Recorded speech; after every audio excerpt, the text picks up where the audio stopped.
कुरुंदवाड शहरातून काँग्रेसला नेस्तनाबूत करा. मागील निवडणुकीत आमचा इथला नेता थोडक्या मतांनी पडला होता.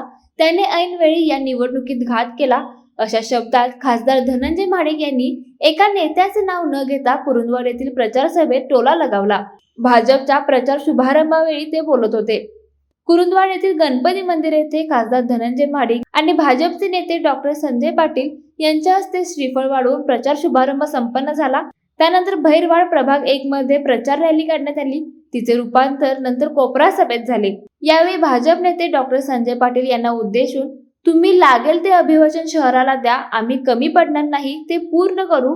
इथले श्यामराम मध्ये फिरणाऱ्या सत्तेची चक्रे मोडीत काढू असा विश्वास खासदार धनंजय महाडिक यांनी व्यक्त केला. यावेळी भाजपचे जिल्हाध्यक्ष राजवर्धन नाईक निंबाळकर, पोपट पुजारी, नगराध्यक्ष पदाच्या उमेदवार समीरा जोशी, युवा नेते सुशांत पाटील, भाजप शिरोळ मंडल अध्यक्ष रमेश देवताळे, चंद्रकांत पवार, संदेश टेवर्टी, दिग्विजय चव्हाण यांच्यासह नगरसेवक पदाचे उमेदवार आणि भाजपचे कार्यकर्ते मोठ्या संख्येने उपस्थित होते.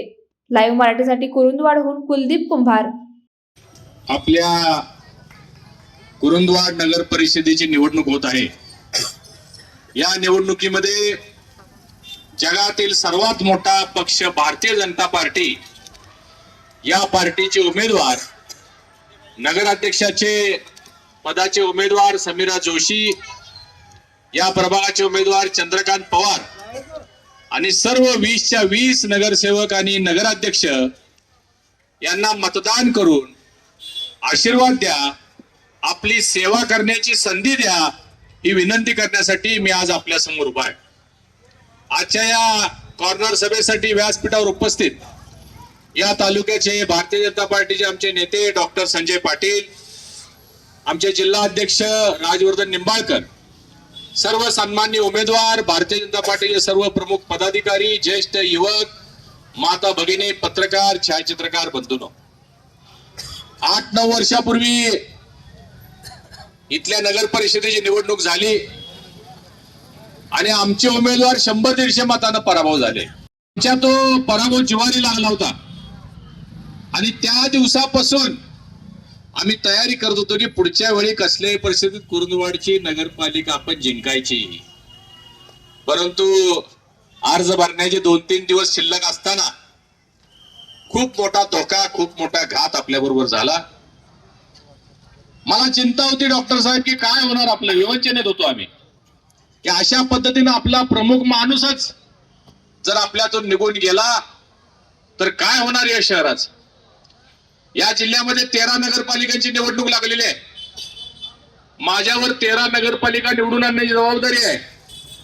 12चा मला कॉन्फिडन्स होता, पण कुरुंदवाड मध्ये काय होईल याची शंका माझ्या मनामध्ये होती.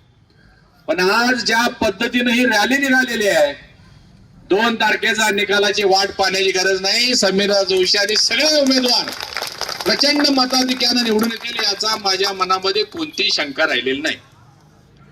बंधू भगिनींनो, या शहरामध्ये तुम्ही बघा, एकदा राम आणि एकदा श्याम, एकदा राम आणि एकदा श्याम अशी सत्ता घेत गेलेली. काय पहिल्यांदा तुम्ही या ठिकाणी एक सक्षम पर्याय उभा केलेला आणि पक्षाचा पर्याय उभा केलेला आहे. भक्कम पर्याय.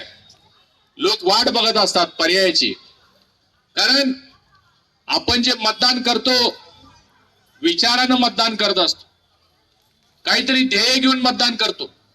मतदान करत असताना आपला उमेदवार कोण असावा, आपल्याशी तो संपर्कात राहील का, आपल्या भागाचा विकास करेल का, या सगळ्या बाबींचा विचार करतो. आपण डोळे बंद करून मतदान करत नाही. आणि म्हणून जर मतदान करत असतात तर सगळ्यात पहिला पर्याय तुमच्या समोर येणार, तो म्हणजे भारतीय जनता पार्टी. कारण भारतीय जनता पार्टीनं गेल्या 2014 पासून देशाची कमान ज्यावेळी प्रधानमंत्री मोदीजींनी हातामध्ये घेतली, तेव्हापासून आपण सगळे या देशातले 144 कोटी लोक पाहतोय की देशामध्ये आमूलाग्र बदल झालेला आहे. अर्थव्यवस्था प्रचंड मोठ्या प्रमाणात वाढलेली आहे. इन्फ्रास्ट्रक्चर डेव्हलपमेंट मोठ्या प्रमाणात होत आहे. रस्ते, ब्रिज, हायवेज, विमानतळ, बंदर, पोर्ट, सगळं भव्य प्रमाणात देशभरामध्ये सुरू आहे. एवढंच काय तर कोल्हापूर जिल्ह्याला सुद्धा आपल्याला कमी मिळालेलं नाही. कोल्हापूर जिल्ह्यामध्ये तुम्ही बघा, सातारा कागलचा रस्ता 3,500 कोटीचा चालू आहे.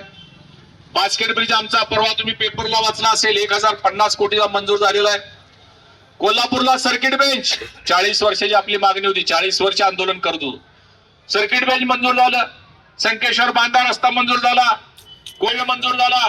कोल्हापूरमध्ये 150 KMTच्या इलेक्ट्रिक बसेस पीएमई बस सेवा त्या कुरुंदवाड पर्यंत आम्ही पाठवणार आहे. कोल्हापूरला जायला तुम्हाला आता इलेक्ट्रिक एसी बस येणार आहे. एका बसची किंमत 2 करोड रुपये.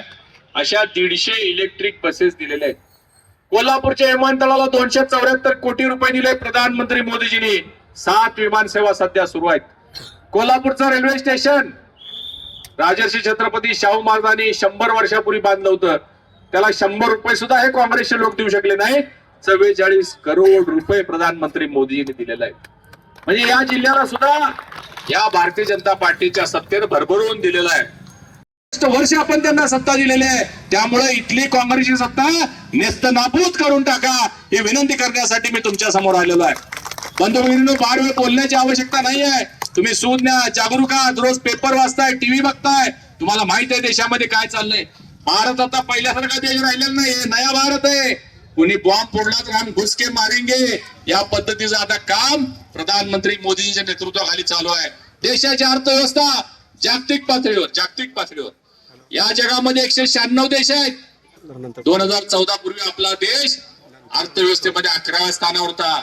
या 10 वर्षामध्ये मोदीजींच्या नेतृत्वाखाली आज आपण 3ऱ्या स्थानावर चाललोय. 3ऱ्या स्थानावर 144 करोड लोकांच्या जीवनामध्ये बदल करून त्यांची अर्थव्यवस्था वाढवणे, त्यांचं जीवनमान उंचावणे, त्यांचं राहणीमान सुधारणे, त्यांच्या मुलाबाळांना चांगलं शिक्षण, या देशातल्या सर्व नागरिकांना चांगल्या आरोग्याची सेवा. या शहरामध्ये रस्तेच नाही तो शब्द देऊन टाका. या शहरातले सगळे रस्ते कॉन्क्रीटचे रस्ते करणार म्हणून शब्द देऊन टाका. काही बिघडत नाही, सगळं करून द्यायची ताकद आपल्यामध्ये आहे. लोकांना जे जे पाहिजे ते अभिवाचन तुम्ही देऊन टाका. स्वच्छ सुंदर उद्यान असली पाहिजेत, मुलांसाठी खेळण्यासाठी क्रीडांगण पाहिजेत, ज्येष्ठ नागरिकांसाठी विरांगोळा केंद्र पाहिजे. जे जे लोकांना पाहिजे, जे जे लोकांच्या अपेक्षा असतील ते तुम्ही जाहीरनामा तयार करा आणि घोषित करा. 5 वर्षामध्ये तो पूर्ण केला जाईल ही ग्वाही या विभागाचा खासदार म्हणून, भारतीय जनता पार्टीचा कार्यकर्ता म्हणून मी तुम्हाला सगळ्यांना देणार आहे. आणि म्हणून बंधूंनो, 2-3 दिवस राहिलेले आहेत. कुठल्याही अफवांना आश्वासनांना बळी पडू नका. पूर्वीचं जे होतं ते सोडून द्या. हे नवीन सगळं आता जे आपल्या समोर उभा केलेलं आहे, डॉक्टर संजय पाटील, माधवराव गाडगे साहेब, आमचे राजवर्धन निंबाळकर यांनी एक नवीन मोठ इथं बांधलेली आहे, नवीन टीम तयार केलेली आहे. ही सगळी टीम निवडून आणण्याच्या दृष्टिकोनातून 100% कमळ चिन्हासमोरचं बटन दाबून या सगळ्यांना प्रचंड मताधिक्यानं निवडून द्या एवढीच विनंती करतो आणि थांबतो. धन्यवाद. जय हिंद, जय महाराष्ट्र. सैन्य आणि पोलीस भरतीमध्ये 35 वर्ष अविश्रांत सेवा देणारी महाराष्ट्रातील एकमेव संस्था म्हणजे आदर्श करिअर अकॅडमी. तब्बल 22,000हून अधिक यशस्वी विद्यार्थी, इयत्ता 8वी ते 12वीसाठी विशेष तयारी वर्ग, स्वतंत्र अभ्यासिका, अनुभवी शिक्षक, मुलींसाठी स्वतंत्र राहण्याची सोय. प्रवेशासाठी संपर्क आदर्श करिअर अकॅडमी, बहादूरवाडी, तालुका वाळवा, जिल्हा सांगली. मोबाईल क्रमांक 915866 8989 आणि 9960 888833.